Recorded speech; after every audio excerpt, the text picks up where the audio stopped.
Well, I have some new vertical growing in a Greenstalk. I have a bed, and I have my potatoes in. Join me.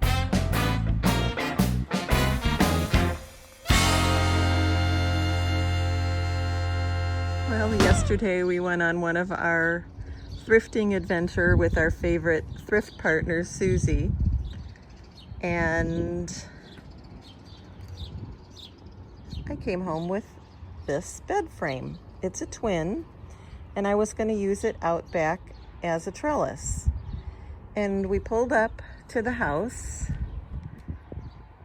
and bada bing, we've wanted to replace that trellis back here with something different, and this fits perfectly. So I'm going to have a bed like Carrie from Dog on the Plot. After much ado with problems with there being a flange situation where all of the bolts were, Al got that worked out, and now he's put some rebar in both sides, and he's putting it down into the ground. Is that gonna work? Oh, hey, I like that. Thank you. Well, I need to do some clean out here on this bed now and thin. I mean, that's just way too many poppies in one clump that I planted. And I did have some bedding plants fall into my cart, so we'll get those around the yard too. And I have several things still from this 72 cell tray that I haven't put in, so we'll get those in as well. I just need to go in and thin this. Can't have that many snapdragons all together, so I need to thin some. Does anybody else find this a very difficult task? So here's a clump of poppy seedlings that I put in, oh golly, in the winter still, maybe in the beginning or middle of March. And there's just too many. And I've got to go in now and thin it, and it kills me. It's so hard. I'm definitely tired. We have conquered the weeds. We've pulled out some excess seedlings. I left some in, and let me show you the finished product of the bed. There she is. I just love it. It wasn't my intent when I bought those to do this, but I just think it was absolutely meant for this spot, my opinion. Oh my goodness. And you can see I've left a lot of extra little snapdragon seedlings, and probably still too many of the poppy seedlings, but I've dotted in a few bedding plants, not much.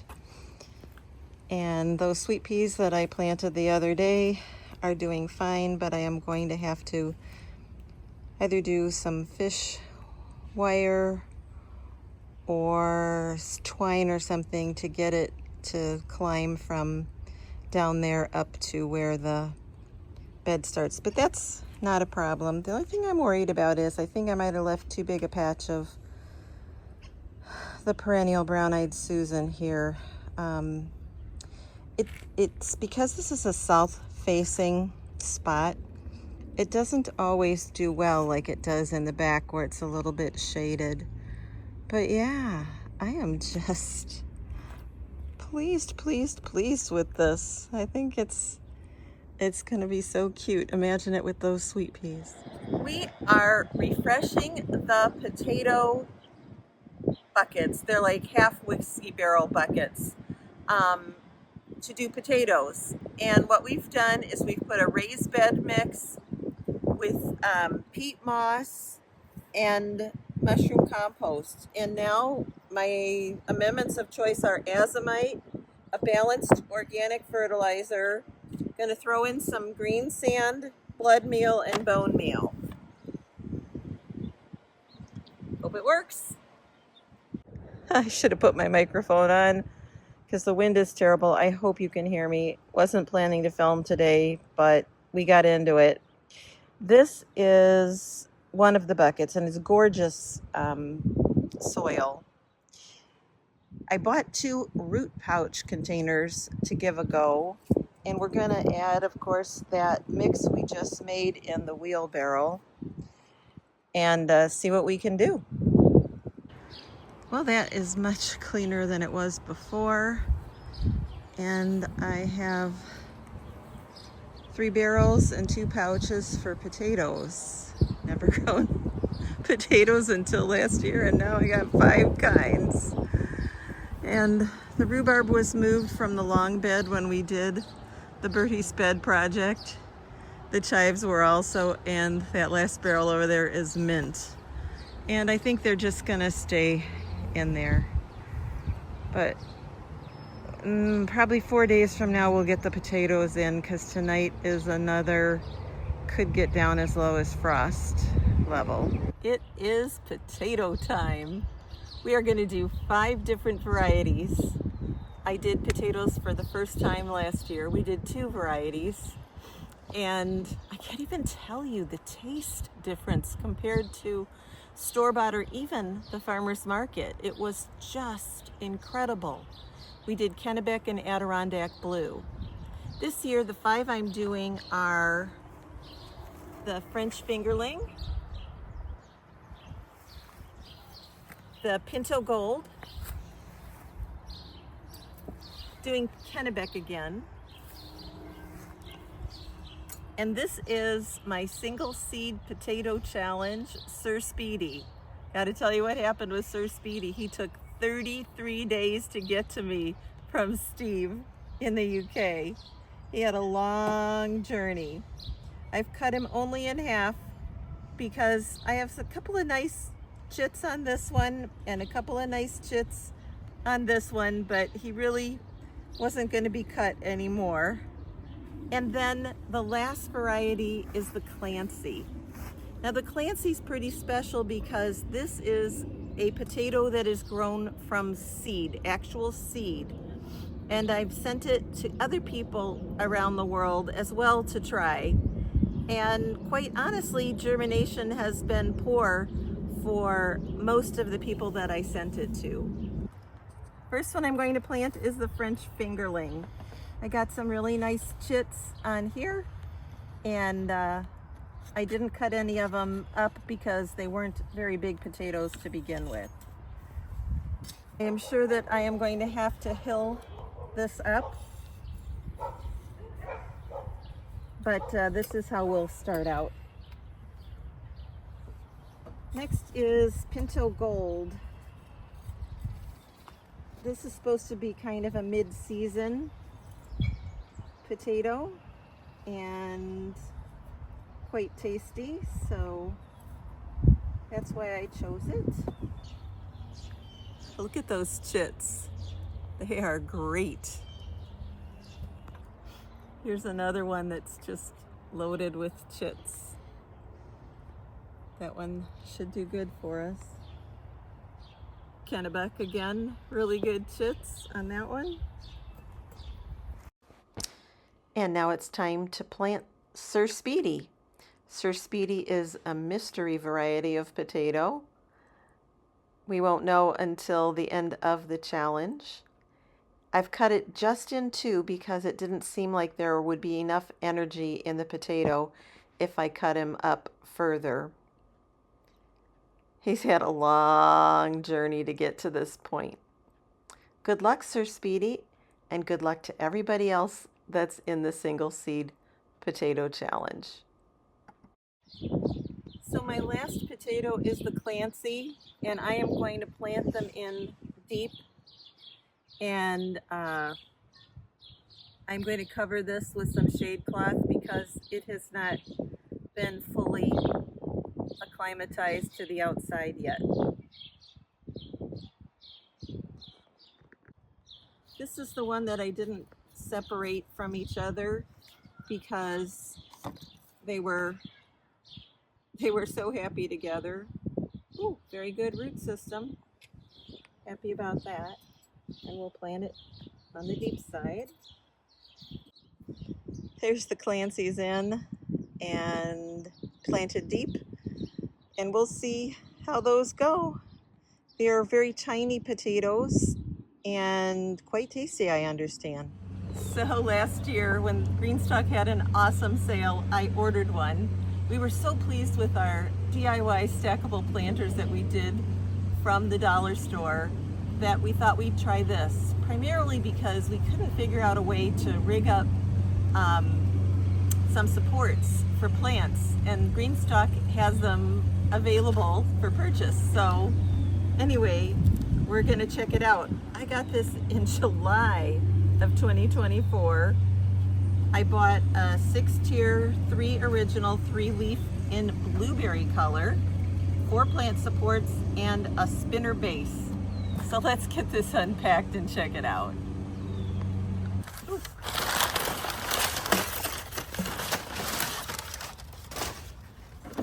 So that's the color. Ooh, that's the spinner base. Ooh, like it. And some water reservoirs apparently. Ultimate spinner and mover bases. Some stickers. That'll be fun for my computer. Tube. Got some wheels. Open me. I have setup instructions.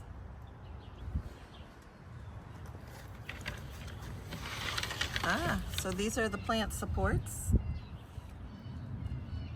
All right. We have work to do, Mr. Miller. So this is really cool. Every other one is a locker, and when that locker is open, then the wheels go freely, and when the locker is down, then they don't move. So that'll be good, and that's every other one. The base seems to spin perfectly. Let's put it down here. I bet it even works better.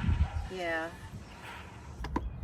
So in this bottom layer, we're putting marigolds and kind of doing an alternating mix of them.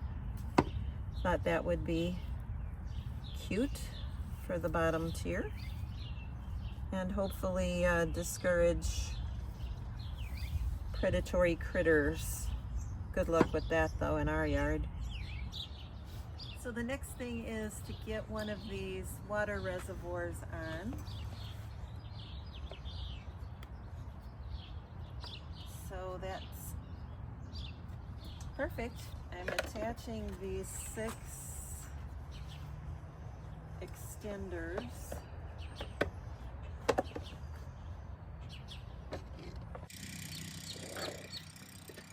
There we go.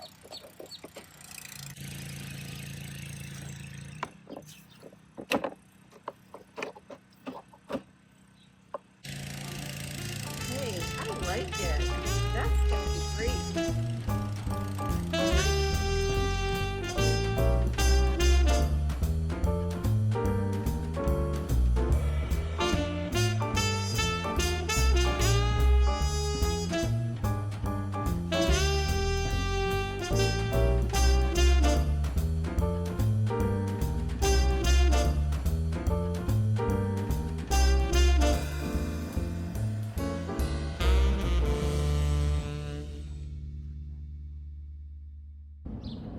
So in this tier, I am going to put the tomato tumbler. It's an F1. These got very, very leggy. So I am going to plant them sideways and let them drip out and hope that it works out. If they don't pick up in a week or so, then I'm probably just going to plant some seed because these are quick.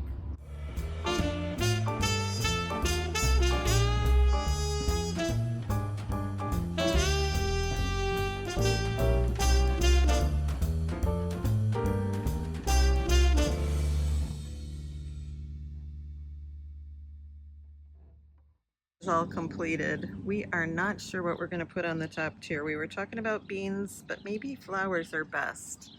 The tumblers will hang over that support. The next tier is strawberries. The next tier is herbs. And then the next tier will be 3 peppers with flowers in between and flowers on the bottom. Never had one before, so we'll have to see how this goes. It's pretty cool though. Liking it so far. I'll show you what I've still got growing. Those are potato pieces in the little pots and some very leggy tomatoes, but doable. And that's a tuberous begonia with 2 wax begonias that'll be a hanger. This little table has all things that I purchased from the nursery, and it's a variety of things that I haven't yet got in the ground, and some of them will be headed up to the Door County kitchen project. The sedum is from my garden and will all be headed up north. There's the blueberries that I took into the garage that were so healthy and came out, and they just did not like that transition and they're dying. In the net I have cabbages and other brassicas. This is the tomato hut at this point, and all the ones in the white will be in my garden, and the ones over here in the dark trays will be in the Door County kitchen project. There are some cucumbers started, both vining and bush type, and there's a variety of flowers. Those are the last of the little starts, and those are all going to go somewhere in my yard. And these are for the Door County kitchen project.